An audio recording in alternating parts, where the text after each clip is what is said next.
If we take the perspective of a year ago and think about all the ways that our lives have changed, our daily lives, the way our work is set up, the way our economy works, the way our government works, and we ask, what are the ways that my life has changed in order for my workplace or my government to fight racism? It's a lot harder to say what those might even be. Um, so that to me, that conflict between what we do to stop some deaths and don't do to stop others is where I begin. And in terms of which social determinants of health should we target or how should we do it, I have a couple of thoughts to maybe spark a discussion.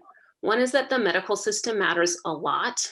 And the medical system has a lot of racism built into it, the way that doctors, for example, often devalue the pain of people of color and treat patients with hostility or skepticism. So there's some really important research from people like Marcella Olson showing that having more Black doctors actually really matters for the health of Black male patients in particular in her study. But I also want to say that the context in which that's true is a context in which everything else in our society is putting people of color at higher risk.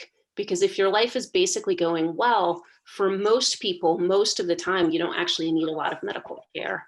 And so the context where doctors make such a big difference is also a context where we've done other things wrong. So I think really addressing the social determinants of health would also be about targeting things like air pollution and the way that we've allowed or really designed toxic exposures to accrue in certain neighborhoods. It would involve a great deal of attention to workplace rights and powers.